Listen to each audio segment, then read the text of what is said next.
The first thing that I want to say is that we know muscle is the organ of longevity, and muscle is the largest organ system in the body. It's not the skin, it's not anything else, the heart, you name it, the endocrine system. Skeletal muscle in and of itself, it's its own organ system. And when you talk about mitochondria, as you can imagine, if skeletal muscle makes up 40% of our body weight, I don't know, you're pretty muscular. So for you, maybe it's 50%. But the reality is the majority of our mitochondria makes within skeletal muscle, makes skeletal muscle a perfect way to study mitochondrial health. Hey, this is Ari. Welcome back to the show. With me today is one of my close personal friends, Dr. Gabrielle Lyon, who is one of the world's foremost experts on the science of body composition and how it relates to health and longevity and disease prevention. We talk about a number of different topics. We talk about how this ties into mitochondrial health, this subject of body composition, which relates to how much fat and how much muscle is on your body, and all the different molecular mechanisms that are going on, how it ties into longevity and disease prevention, and a number of other fascinating topics. This is really novel. The angle that she takes on this subject, I think, is very novel, and I think you'll get a lot of great insights from it. And she is really one of the best in the world on this topic. So with no further ado, enjoy this wonderful interview and conversation with my good friend, Dr. Gabrielle Lyon. Dr. Lyon, my friend, welcome. Such a pleasure to have you. Yeah, it's really great to see you. Cool. So where shall we begin? We need to talk about how all of your work around body composition links to mitochondrial health and energy levels. So what's your paradigm around understanding that connection? Yeah, well, the first thing that I want to say is that we know muscle is the organ of longevity, and muscle is the largest organ system in the body.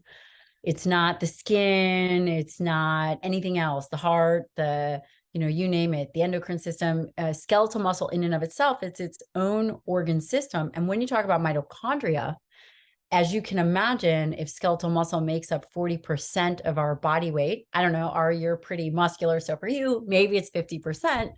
But the reality is the majority of our mitochondria makes within skeletal muscle, makes skeletal muscle a perfect way to study mitochondrial health because of just the sheer capacity and the way in which we can leverage skeletal muscle to improve mitochondrial health. And that's really how I think about it. How do we focus on mitochondrial health for the individual, and what can they do about it? And just from a foundational aspect, what changes and why does it change? Yeah.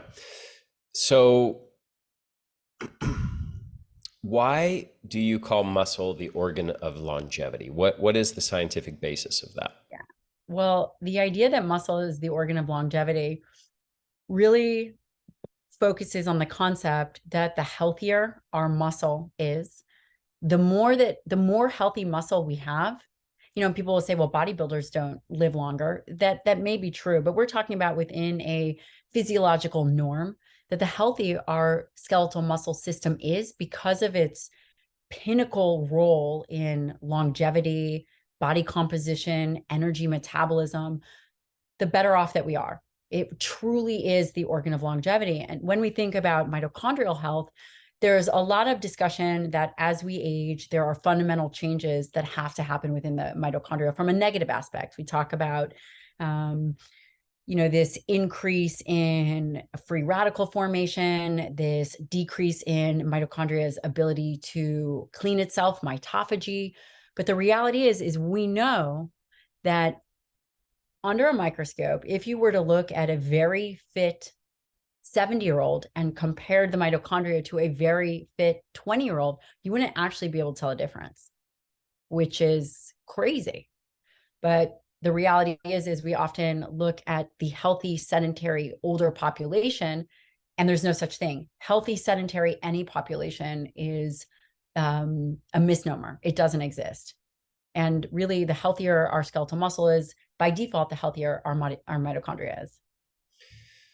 We have a number of lines of evidence showing that with each decade of life, mitochondrial capacity in skeletal muscle declines by about 10%, which it may not sound like that much when you phrase it like that, but the average 70-year-old has lost 75% of their mitochondrial capacity compared to a young adult.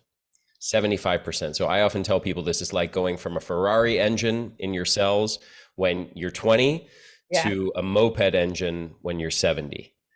And we also know that if you look at a 70-year-old who is a lifelong exerciser, they don't lose 75% of their mitochondrial capacity. They have the same mitochondrial capacity as a young person. So we know that this is not actually a normal process of aging per se. This is actually the result of modern lifestyle. Yeah. So what's going on there? Can you add some layers to that story? Absolutely. What you're saying is very, very critical. Basically, to sum it up for the listener, is that by the time someone gets to 70, they have lost the majority of mitochondrial function and overall mitochondria, especially as it relates to skeletal muscle. I will say, when we think about the health of mitochondria, why it's so important is we can actually feel it. And initially, the cellular changes we don't feel, right? If from a fundamental process that happens from an individual who is sedentary, the ability of the mitochondria to replace itself, to go through this process of mitophagy, decreases. Again, an individual who's not exercising, the ability to utilize energy. So for beta oxidation, for fatty acid oxidation. So that's really energy utility, utilizing the food that you're eating. The other thing that happens, which is so interesting as it relates to mitochondrial health, is this decrease in flux within skeletal muscle. This decrease in flux that happens when we think about healthy skeletal muscle. And I talk about it from a way in which we can all picture it. We can all picture what a fillet looks like. A fillet steak looks like. It's red. It doesn't have a bunch of fat marbling. It looks unified. As individuals age, not even as they age and become sedentary, as they begin to gain body fat is not just in the periphery, right? It's not just visceral body fat. It's not just the body fat that you see, but you get ectopic deposits of body fat, and you get fat that infiltrates and deposits within skeletal muscle. What ultimately happens, and again, this is a very complex topic. There's all kinds of fat and metabolites that end up affecting skeletal muscle, which all increase the risk of insulin resistance and increase in damage to these mitochondria, and decrease its ability to counterbalance what's happening. So this fat infiltrates. And then the other thing that happens is, with the infiltration of fat, it affects the mitochondria. It also affects contractility. So an individual's ability to exercise to full capacity, the tissue changes. And 1/3 of all adults report fatigue. That's 1/3. They report some form of fatigue as it relates to muscle strength, right? So if the tissue in and of itself is unhealthy, is the house that the mitochondria live in is unhealthy, we know that left alone, muscle strength declines by 1.5% per year from the ages of 50 to 60. I think that it's more. But again, just looking at the literature, between 50 and 60 years old, you're losing 1.5% of your strength per year. And then, as you had mentioned, over the age of 70, 75, an individual will lose 3% per year. Okay. And when we think about that, that actually coincides with an increase in the rise of diabetes, cardiovascular disease, Alzheimer's disease. And I always frame it as, these are diseases of skeletal muscle, but you've provided an opportunity to say why. Why are these diseases that over 80% of individuals over a certain age are getting? And it's because of the health of skeletal muscle. I often talk about it as it relates to muscle mass and strength and its metabolic impact, but on a cellular level, what is it? And it's mitochondria. So hopefully that kind of lays out the foundation of the potentiality of what can happen. And then when an individual is not moving, that skeletal muscle that we can think of as a suitcase becomes overpacked. And it's really this decrease in flux of energy utilization, whether it's doing resistance exercise or, as it relates to mitochondrial health. So I did my fellowship at WashU, Washington University in St. Louis, and Hollizy. The guy, he was like the godfather of exercise and mitochondrial health. I mean, he was 80 at the time. He was still there. And he, I think in the 60s, began to publish this research about cellular health, mitochondrial health, and exercise. So anyway, that kind of gives the big picture and lays a bit of a foundation as to what happens and hints to what can we actually do to prevent it. You mentioned this word flux. Can you define what that is? Yeah, this idea of flux is that when skeletal muscle, when individuals become sedentary, there's glycogen, which is a storage form of carbohydrates, fatty acids. So skeletal muscle uses a lot of fatty acids, fatty acid metabolism. One primary site is skeletal muscle. Glucose utilization is in part largely done by skeletal muscle. Flux is the ebb and flow of these substrates, the ebb and flow of the fatty acid metabolism, and the ebb and flow of moving that glycogen out, right? You just don't, if you think about it, if you have, I don't know, an item and you leave it around for long periods of time, dust accumulates on it, and then like things stack up. But flux is if you're constantly dusting it, you're dusting it off. And that's essentially through exercise, through resistance exercise, through walking, even, walking and doing some type of endurance training. And then of course you layer on HIIT, high intensity interval training, and sprint interval training. It increases the flux. The skeletal muscle must use these substrates.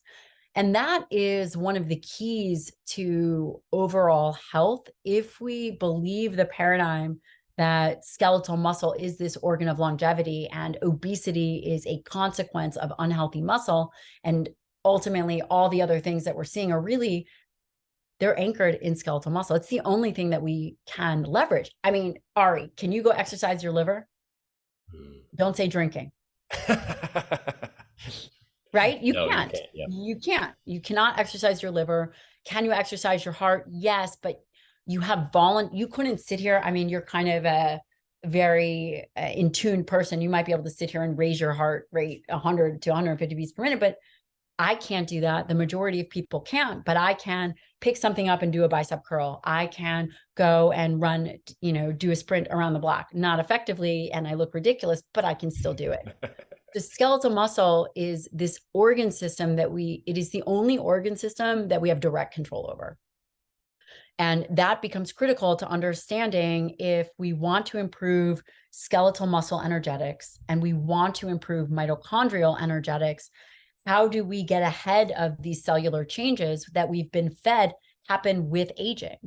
And it's not true. If you look at some of Brett Goodpasture's work and the original work by Hollizy, and we stand on these shoulders of giants and we look at the evidence, we know that we can impact in a positive way through nutrition, through exercise, through even supplementation. There's some very interesting nutraceuticals that have very good evidence, which is incredible. One is something called urolithin A, which I've been very interested in looking in the research of that. Ways in which we can come in to affect that mitochondrial biogenesis, the health of the mitochondria. Mm-hmm. Yeah, beautifully explained. There's an exercise physiologist named Inigo San Millan. I'm sure you've probably heard of him. And he studies in his lab metabolic health, and he studies athletes of various kinds, in particular focus on endurance athletes. And he also studies what he terms are the opposite end of the spectrum of metabolic health, which are obese diabetics, people with metabolic syndrome. And he has found in his lab that there is about a 400% difference in the number of mitochondria and the mitochondrial capacity between athletes and people with metabolic syndrome. You literally have 4 times this, a 400% bigger engine in the cells of your skeletal muscle if you're an athlete compared to a person with an overweight person with diabetes or metabolic syndrome. So, again, Ferrari engine versus moped engine. This is not a small difference. It's not 5 or 10% difference. It's 400% difference. And you made me think of this because you mentioned the word flux. And there's actually a couple layers that I want to go into this with you on. But one thing that he found that's interesting is this weird paradox where both people who with metabolic syndrome and the endurance athletes, but actually exactly where you're going. Yes. Interestingly, not the general population of sort of, the typical average person who's not an athlete and is not very overweight and with metabolic syndrome. It doesn't apply to them, but both of the extremes, the endurance athlete and the overweight people, have large fat drop deposits in their cells, yes, in their muscle cells. Yes. And so this sort of, it seemed to them a weird paradox that the athletes would have the fat droplets the same as the overweight person, but they found that the difference is flux. The yes. difference is, yes. So you since you know where I'm going with it, you describe it. Yeah, I'm not surprised at how well read you are on this topic. And what you're describing is it's called exactly what you're saying, the athlete's paradox. There's all different ways in which fat can be stored in skeletal muscle. There's intramyocellular fat, there's intramuscular fat, there's fat tissue. It can be in the tissue, around the tissue, in all the different places. And one of the things that's so important to understand is fat is a good fuel source. And those endurance athletes rely on the fuel source above and beyond glycogen, muscle glycogen, which, by the way, is one way in which muscles get energy.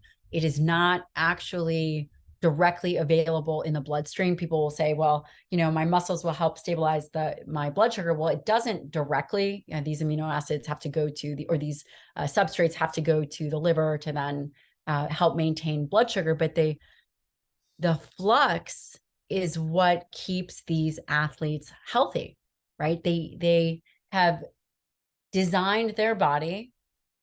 And, as we think about mitochondrial and muscle, it's adaptable, which is very interesting. It's adaptable. And the fat droplets within muscle are adapted for the athlete to be able to execute any, span of endurance type activities. And it is healthy because of the flux. It's not just sitting there. It's not just sitting there, with sedentary behavior, with decreased flux comes increase in reactive oxygen species, increase in these what's called diacylglycerols, increase in these ceramides. These are byproducts that build up. And there's a whole bunch. And listen, if you were to go on PubMed, you were to Google mitochondria dysfunction, you'll see probably 1,000 different theories and 1,000 different reasons why. Is it endoplasmic reticulum stress? Is it decrease in NAD? Is it a decrease in glutathione? You name it. And the reason I point that out is it really highlights the complexity of the scientific literature out there. And what we can do is we can simplify it in a way that we understand that the body is adaptable and we can train our muscles directly and subsequently train our mitochondria. And it's probably the biggest mover that we have. Individuals with metabolic syndrome. And when I think about, for the listener, what they would do, and they would say, well, how do I know if I have metabolic syndrome? It's a collection of symptoms, or not symptoms. It's a collection of signs. And some of those signs would be looking at blood work and seeing an increase in triglyceride levels, or an increase in fasting glucose and an increase in fasting insulin, and potentially elevated levels of body fat and hypertension, these kinds of things. So if you have those things, you can say that in some area, on some degree, your mitochondria is likely not healthy. Certainly your muscle is not healthy.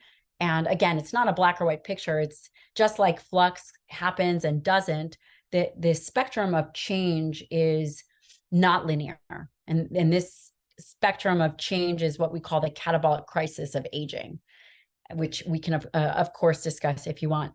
So when we are doing activities like endurance type activities and high intensity interval training and getting out and moving. And let's say, I would say 3 to 4 days a week, someone should be involved in resistance type activities that really pushes their body. It's not, I'm not calling Ari on the phone doing a bicep curl and not fatiguing my muscle, because again, we can't say, okay, mitochondria, turn over, but I can say, well, I'm going to work hard enough so that my muscles are fatigued over the week, if we break it down into a week, and then doing some kind of high intensity interval training and some kind of longer endurance to improve that flux. So this was a long-winded way of saying that there is a paradox of what we see if someone were to look in the literature, that yes, it is a fuel source for those that are highly active, and it is something that is deadly for individuals over a lifetime. Mm-hmm. And the difference is that the fat that's in the muscles of those athletes is moving constantly. All the time. All the time. It's there. The fat that's there is temporarily there only for a few hours before it gets used up. Whereas the fat in the overweight people is just stuck there producing all these toxic byproducts. Exactly. And what do these toxic byproducts then leverage? And what do? Well, again, if we believe muscle is this organ of longevity and muscle is the home to mitochondria, and we know that as it relates to glucose disposal, utilizing of glucose from the diet, it has to go to muscle. And if that muscle is already overpacked, we're going to start seeing increase in blood sugar. We're going to start seeing an increase in triglycerides. We're going to see an increase in fasting levels of insulin. So we can directly see the impact from skeletal muscle as the primary site of our metabolism, essentially. So another thing that came out of my listening to the work of Inigo San Milan, this exercise physiologist, researcher that I mentioned, he said something that struck me in a bad way, which was he said that when he tests the metabolic health of athletes who just lift weights and do high intensity interval training, that they don't have nearly as ideal metabolic health as the ones who are endurance athletes.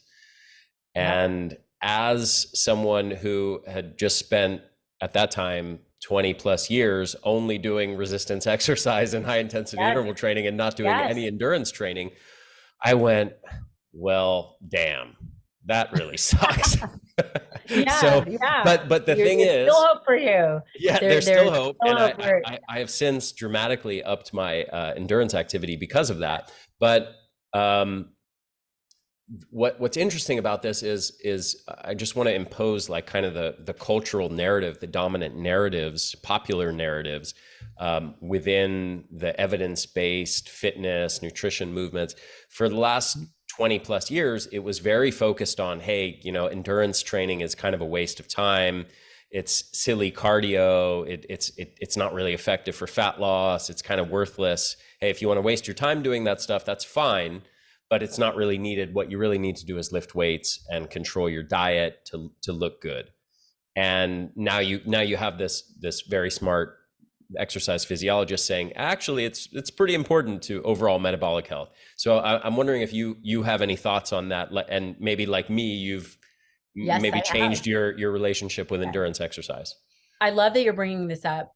It's interesting, the narrative swing, right? Initially, it's Jane Fonda, let's just do cardio. You got to get a great bandana and amazing leg warmers, and that's all you need to do. Yeah. And for the longest time, that was what everybody did. Well, I mean, you and I were not doing that, but you understand the picture. Everyone was eating the food guide pyramid and doing lots of cardio and no weights. And now over the last, I don't know, what would you say? But maybe the last 10 years or so, maybe not quite that long. It's been, don't do any zone 2 cardio, don't do any endurance training. All of that is an absolute waste of time, which is not the case at all. And that's not what the evidence would suggest, especially as it relates to mitochondrial health. Resistance exercise, high intensity interval training is great for flux utilization. It's great for strength and hypertrophy. But as it relates to overall mitochondrial health and say VO2 max, which is the amount is a way in which individuals are measuring output, right? Like this respiratory quotient, and this output is all about endurance training. Endurance training is a critical component of overall health and wellness. And actually the combination of endurance training with resistance is key. And, it's interesting, if you go back and you look into the literature, the majority of literature, when it talks about input and outcome in, about, and around mitochondrial health, it's all about endurance training. Mm-hmm. So you are absolutely correct in saying it's super important. In fact, my husband just ran the Boston Marathon. Speaking of endurance training. Mm-hmm. So, and this was a former Navy SEAL who is, kind of like a tankish dude who, for him, it was always about weight training. And as we all think about longevity and what is it going to take to not just have longevity, but also to have energy, increase in energy and a decrease in fatigue, we have to think about endurance training. And I'm curious as to how much endurance training you're doing nowadays. I started actually riding a bike. Okay. I started using a friction trainer. I set up a bike with a friction trainer and then measuring my heart rate. I started measuring my heart rate for the first time so that I could be in zone 2 and do, 45-minute sessions on the bike. But the problem was right now I'm doing so much, surfing almost every morning for 2+ hours. Rough. So rough. And I started playing tennis, and I'm doing jujitsu, and I'm doing capoeira. That I realized I'm doing so much endurance and high intensity interval training, plus I'm doing weight training like 4 days a week. So I realized I just don't have the bandwidth to fit in the dedicated zone 2 sessions. So I'm doing many hours, sometimes 3-4 hours a day of a combination of endurance and high intensity interval training. But it's not perfectly zone 2, but I just don't have the bandwidth to fit in extra zone 2 work beyond all the stuff I'm doing. And I figure, I probably got it covered at this point. Yes. Very active. Yeah. I think you bring up a good point. I mean, when we think about the current recommendations, what do we know? We know that only 24% of adults are meeting the daily activity requirements. 24% are meeting both exercise, aerobic activity, and resistance training. 24% of adults. That's insane. Why is that? I think part of it is cultural, part of it is time. And then the question is knowing what to do. There is a lot of distraction that happens when individuals are distracted, then they don't execute. Mm-hmm. So what can we do to mitigate some distraction and execute in a way that is meaningful? And to me, if the current recommendation is 150 minutes of moderate to vigorous activity a week, plus 2 days of resistance type training, you're doing way more than that. So you've met your needs, right? And I would say I probably get that per day, not per week. Which is incredible. And if we know that the baseline recommendations, which is the minimum to prevent and eliminate active disease process, that you're probably right on the money. And I would encourage everybody to do something where their heart rate goes up a bit over a period of time. It doesn't have to be something crazy. Even if it's speed walking, you're still getting some kind of activity. It doesn't have to be this running a marathon or running, long distances, but doing some kind of endurance type activity, which could easily be also riding a bike. Mm-hmm. Doing it every day, 30 minutes, do 30 minutes a day. You can do 30 minutes a day. What do you do personally for endurance work? Yeah. Well, right now for me, I am adding in one longer endurance session, a zone 2 session a week. And that's 45 minutes on a Saturday or Sunday. And I've had to really work to do that because my normal proclivity would be do some kind of resistance training, which you and I have been friends for many years. You know exactly how I train. I do some kind of resistance and I'll do some kind of high intensity interval, but I won't be spending long times doing these endurance type training. But because of the literature, it's so serendipitous that I've also been thinking about and reading. I have added in that one day, as well as starting to add 2 other days where I'm just doing, so we have an Airdyne bike, and instead of doing all out sprints, just doing a pacing, maybe it's 120 beats per minute, nothing crazy, where I can have a nice conversation. So Awesome. yeah. Awesome. Yeah, the Airdyne bike to do all out is pure torture. You got to be a serious masochist to do all out intervals on that thing. Yes, all which I think is really, really, really critical. But what I love about what you're saying is that it's all free, right? These are free ways in which people can move the needle if they understand the science and they're motivated by the idea that people often think about fatigue as I'm not sleeping well enough, or maybe I ate too big of a meal. And all of those things are true, right? But what about doing the activity that truly moves the needle? I'll give you an example. So an individual could sleep all they want, like sleep great, and eat well. And if they are not moving, and if they are not actively recruiting skeletal muscle and focusing on what they need to do for strength, resilience, mobility, mitochondrial health, they'll still feel terrible. They'll still feel tired. Yeah. I don't care if you were eating perfectly and laying out. Have you gone on vacation where you've totally relaxed and you're in Costa Rica on the beach doing nothing? The more you do nothing, the more tired you get, even if you're sleeping, getting massage, and eating well. So I think that the way that the body is designed is we have these homeostatic processes, which homeostasis is really just being in balance. And the homeostatic processes, which we normally go to, is how do we influence the things that are easy? It's easy to eat well, and people argue with me. No, it is. I mean, I think so.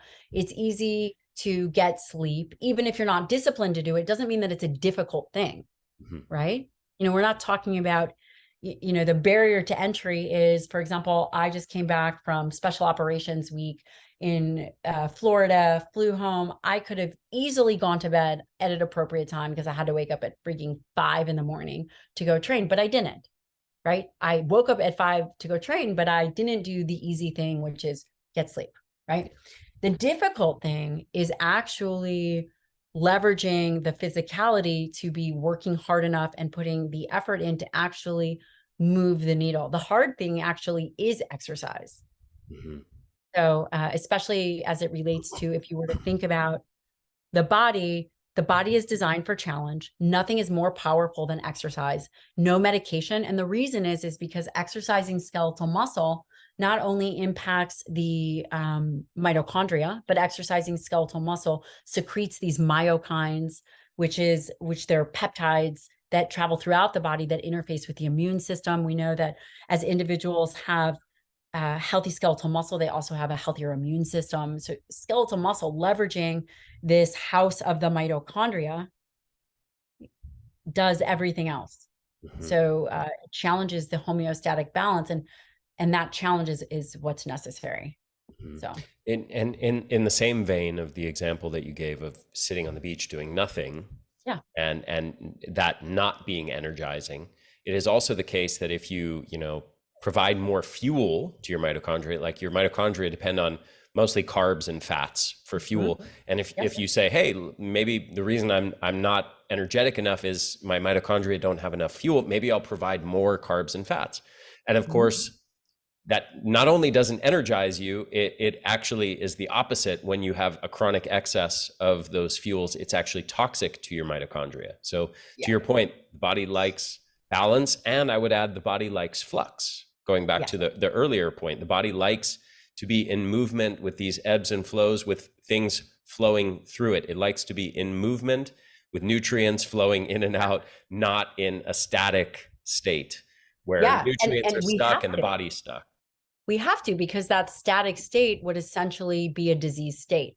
If I know that your community is very astute and they're very interested in the research, and you do such a good job at providing that. If they go back and they look at the literature, they will see populations of people defined as healthy sedentary individuals. I would argue that in and of itself is a diseased model. It's a diseased model.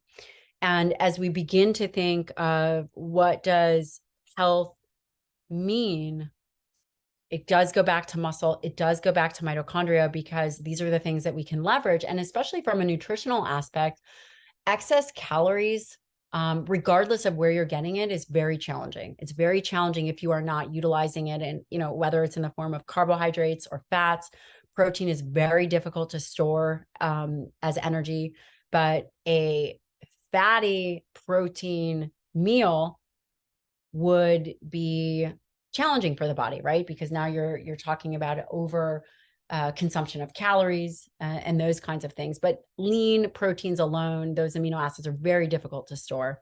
So if we were to think about how would one eat for mitochondrial health, there's the bigger input, which is movement and exercise. If I were to say that's probably 75% of the equation, but 24% of people are doing it, yet 100% of people are eating. 100% of people are eating. So how do we get the low-hanging fruit, which is really nutrition? How do we get the thing right that 100% of people are doing? And we have to think about, how do we fuel for mitochondria? And how do we fuel for mitochondria is how we fuel for muscle health.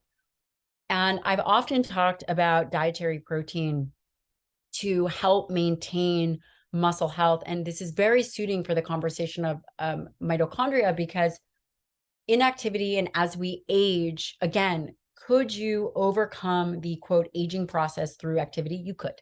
And the evidence you have quoted is there.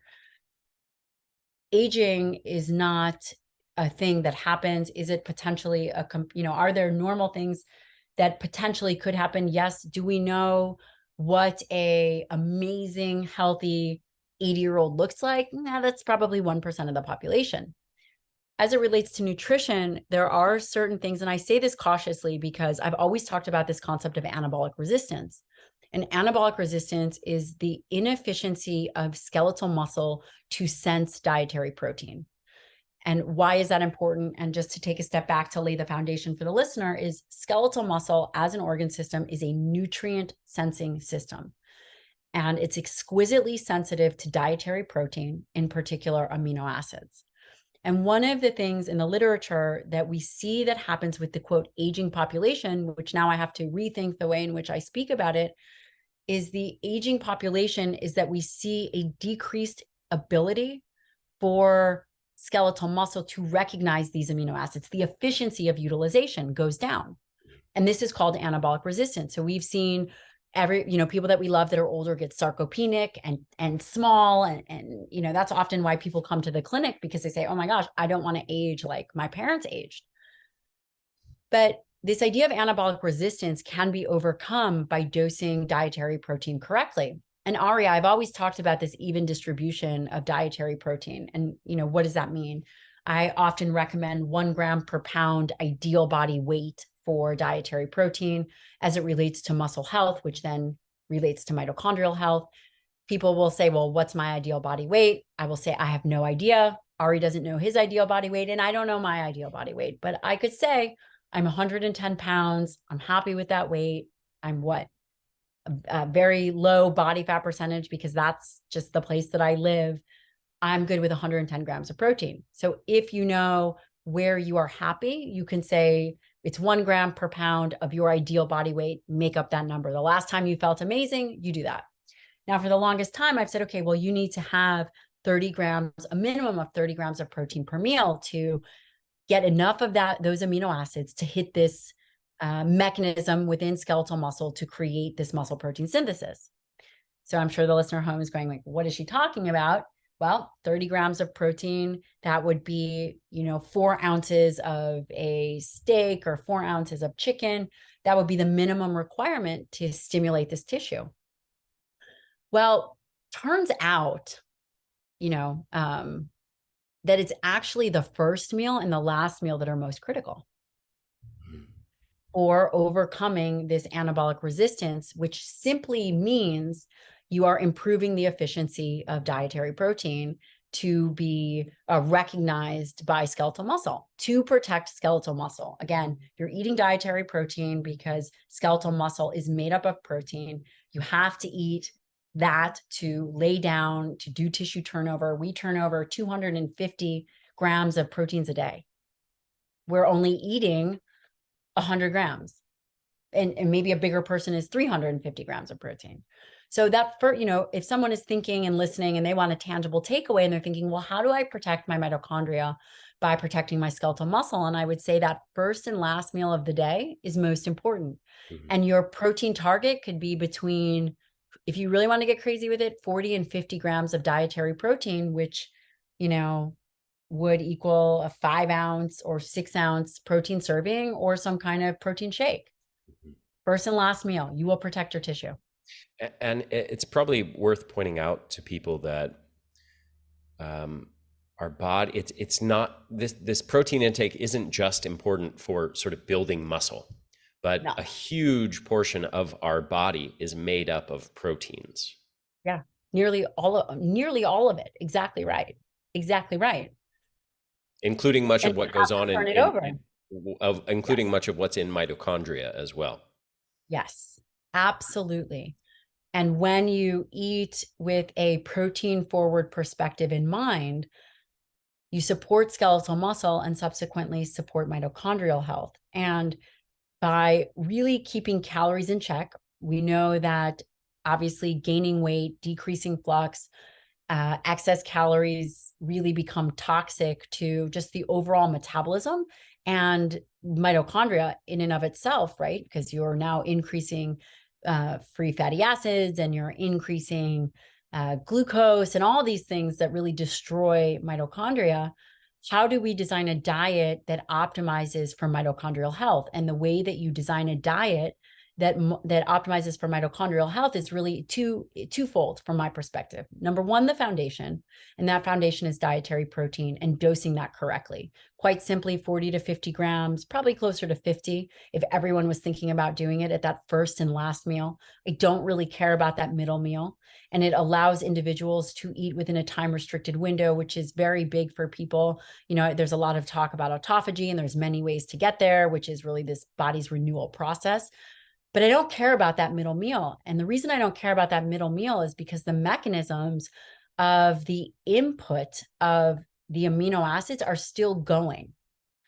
And I think that this might be a part 2 conversation, but quite simply, that middle meal doesn't matter. That middle meal does not likely need to meet a threshold. It's interesting that you say that. I've never heard somebody say that before. And I've noticed through my own self-experimentation, and partly this results from living in a warm climate like I do in Costa Rica. During the time that I'm year that I'm here, I eat less. And there's some research suggesting that when you're in a hotter climate, it tends to reduce appetite, which is what I found. I get super lean super easily when I combine, sort of doing a lot of exercise. I'm very, very active here. And I combine that with eating 2 meals a day. And I don't focus on eating a third meal in the middle of the day. I just focus on my first meal. Maybe it comes after surfing. I get home at 10 or something like that, 10:30. And then I eat a second meal at 6:30.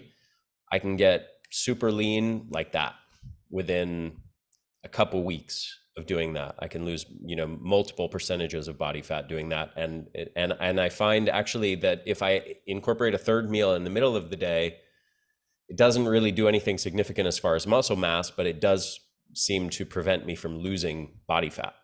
Isn't that amazing? You're already doing, you're very tuned in, and you're actually by mistake or by design doing the things that we've now started to teach and move forward for practitioners, which is exactly that. Interesting. I just gave a lecture at Obesity Medicine, and we talked about this. Everyone's thinking about, and for the longest time, it was all about this even distribution. Well, it's kind of about the even distribution in some regard to protect skeletal muscle, but do we need that middle meal? You don't. And there's only 2 ways to stimulate muscle: exercise and diet. You're already hitting that balance. Yeah. I would encourage everybody to try what you're doing and what you're talking about, those 2 big meals, and then spacing it within an 8 to 9 hour window. I would suggest everybody try that. I want to add one. I'll have like 60 or 70 grams of protein in each meal. I would love to point out something. People will say, well, Ari, you can only absorb X, Y, and Z. 30 30 grams of protein. That's not true. So you are utilizing all of that protein from a muscle perspective at about 55 grams. You're probably no longer gaining muscle benefits, but you're gaining benefits from everything else, all those other tissues that you talked about, which include liver, gut, skin, all the other tissues, all the other hormones, all the other cellular processes are now getting benefit. So once something caps out for skeletal muscle, the reason I talk about eating for skeletal muscle is because that's our foundation, but we need all of it. So now to the second part of how do we eat for mitochondrial health, I like to think about phytonutrients, and I like to think about, antioxidant capacity, and I'll throw in there gut microbiome, which is this compound urolithin A. So when I think about what are some things in the evidence that we know can improve mitophagy, and I would encourage everybody to go back and look at the literature on urolithin A. It is a postbiotic, and 30 to 40% of individuals don't even make it. And so basically we think about urolithin A, there are these elagitannins that they come from pomegranates and other kinds of foods that are high polyphenol foods, and the gut microbiome convert it to urolithin A, but not everybody can convert it, which is so fascinating. And you're probably thinking, well, why do I care about urolithin A? Because in the literature, there's 20 years of data that would support its impact on mitophagy, which is the capacity of the body to regenerate and renew mitochondria. It's incredible. I'm taking it, Shane's taking it, and I think it's going to be the next biggest thing after fish oil. You know how fish oil came out in these omega-3s and we were seeing all of its effect. There's some very good evidence that it improves strength and it improves endurance and VO2 max, things that are incredible. So I think that combining dietary protein, understanding that there's a phytonutrient component, which would be reds and greens, and if individuals are not interested in eating high volume, which I'm not, that you can do a red or green powder, right? That's easy. Again, how are you going to get your fiber? One should consider that. And then this postbiotic addition, which would be urolithin A. Another supplement that I think is valuable is glutathione, whether you're eating it or getting a shot. I think there's evidence to support utilization of kind of that triad. This is a big thing. I've been debating for the last few minutes in my head whether we should open this up, but I think it's important. I know it's something you could talk about for 2 hours. So I might not know the answer, but I might not know the answer. You do, because we've talked about it in person before. So the world is filled with lots of competing dietary cults, dietary religions, dietary ideologies, and they really are like cults, unfortunately. And there's also a lot of shady stuff that goes on, a lot of cherry picking to support particular dietary narratives and ignoring of evidence that conflicts with that.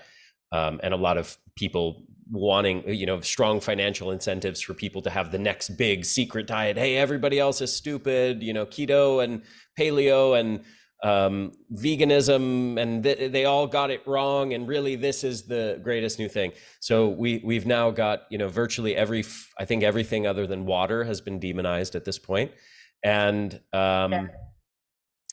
we have everything from the carnivore people who are convinced that broccoli and lentils and blueberries are trying to kill us, and the vegan people who are convinced that your protein recommendations are deadly, right? So let's just speak to that component, this idea that high protein consumption is harmful to health, is going to lead to increases in mTOR, is going to promote IGF-1 and cancer. Just summarize kind of the latest thinking on that. Well, the first thing that I would want everyone to think critically about is what is actually considered high protein. What number would that be? We know that high protein is what? In the literature, it is not defined.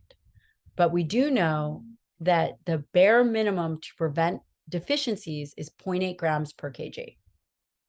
So 0.8 grams per kg, I don't know what that comes out to be, a pound. I don't know, you're good at math, but 0.8 grams per kg is the minimum to prevent deficiencies. It's like around 0.4. Okay, so 0.4 grams per pound is the bare minimum to prevent a deficiency.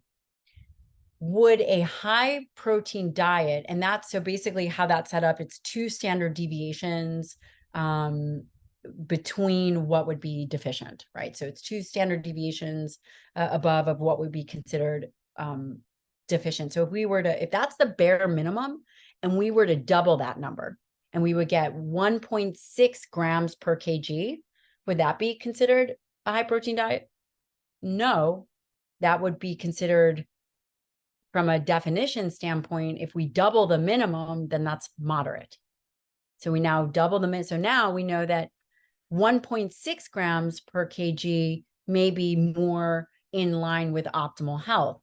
Yet people would say, well, then that would be considered high protein. It's not. High protein would likely be considered above 2.2 grams per kg, right? Maybe, or 1 gram of protein per pound for yeah. So that would be considered more of a high protein diet. In terms of evidence to support dietary protein, every study out there would suggest that if you look at body composition changes, and body composition would be a decrease in body fat, and an increase in skeletal muscle mass, or at least the maintenance of lean body mass, which I wish we had more time, we would talk about that, but lean body mass is all tissues outside of adipose tissue, that every single one of those studies, people do better above the RDA, above the minimum. And in fact, they've landed on the general recommendation is between 1.2 to 1.6 grams per kg. Okay, so this is now in a more optimal range. If someone were to say, okay, what is the issue with a higher protein diet? I would say, well, you're now at 1.6 grams per kg. Is it really that much higher? Not terribly. And at what point do we see any detrimental effects in the literature? And we've never seen detrimental effects, even above 3.3 to 3.4 grams per kg. And I'm not saying people should eat that, but if we were really to say, what is the evidence support? And the evidence doesn't support any known issue with a high protein diet. And people need to take a step back and realize that the way in which these recommendations and these definitions came out were really to prevent bare minimum disease states. So there is no evidence to support that. And in fact, the lower your protein intake towards the RDA, the more animal-based products that you need, because you have to be able to you have to be able to compensate for the nutritional value, meaning you have to be able to reach your bioavailable zinc, B12, multiple kinds of B vitamins, iron. So the lower an individual's protein intake is, the more it should actually be high quality sources, animal-based sources.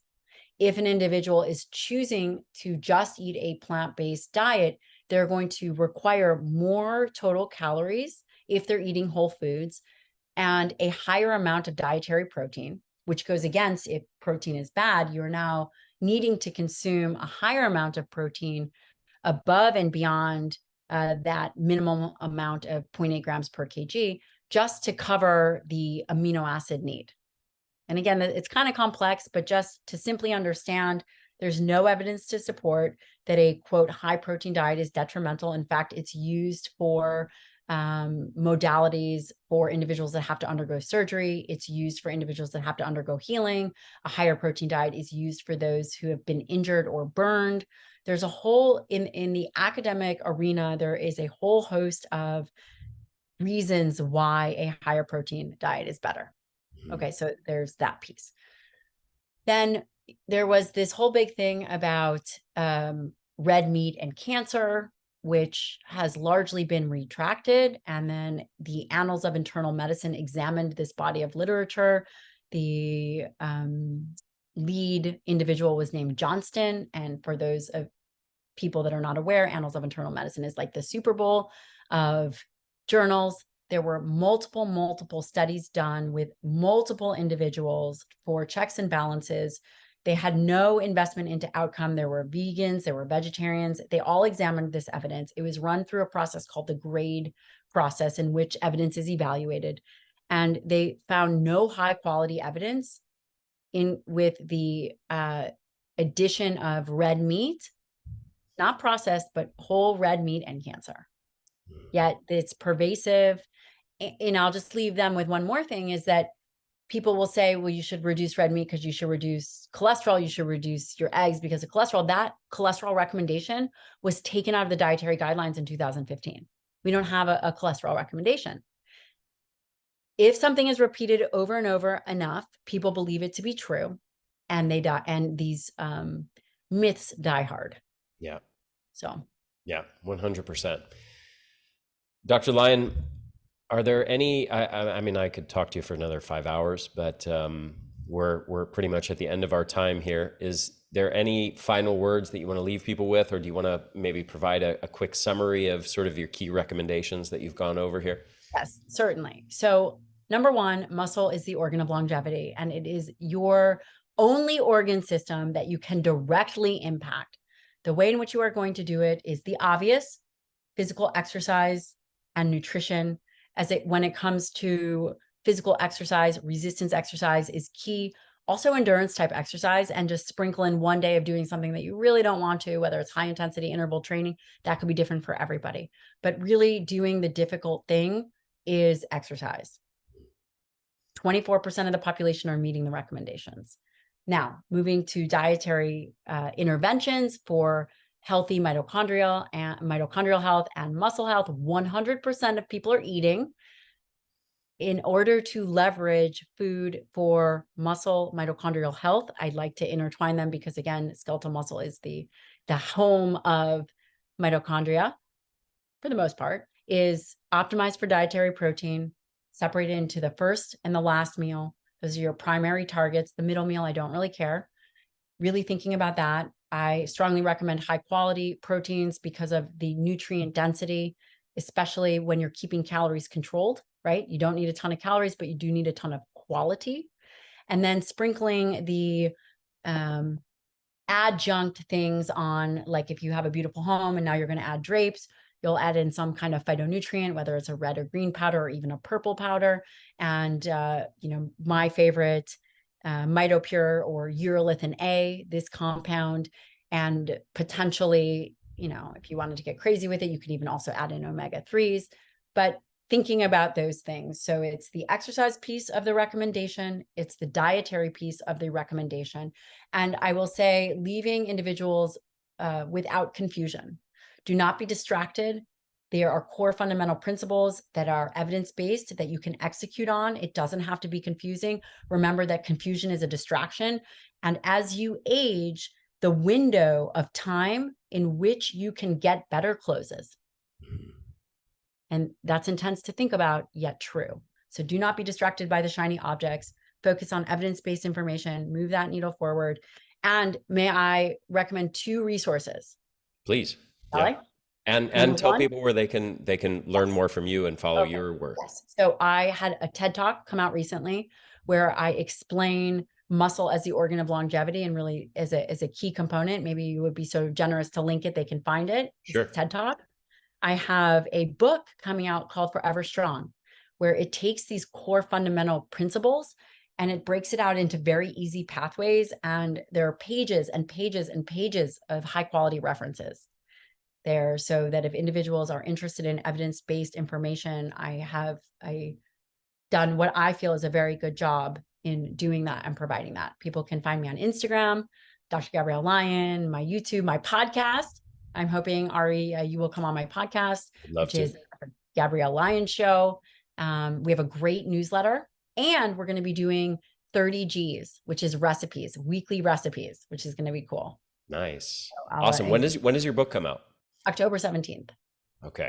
Awesome. It's available for pre-order right now. And it took 2 years and 2 babies to do, but it's done. Awesome. Dr. Lyon, thank you so much for coming on, sharing your brilliance. I really appreciate it. It's always amazing to chat with you.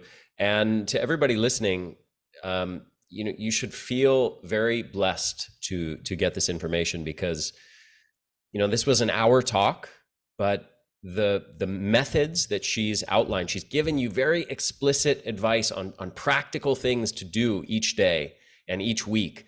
And implementing this advice versus not implementing it literally can add years and decades to your life, and certainly massively increase your health span, the length of time that you have a functional brain and body. And this is not an exaggeration when I say decades. I mean, this advice may be the difference between dying at age 63 from a heart attack versus living to age 93 in pretty good health. So it like the tools that she's given you here are truly foundational to good health, to great energy, and to a long life and a long health span. So I hope you will implement it. Thank you so much, Dr. Lyon. As always, I look forward to our next conversation. Same. Thank you so much for having me.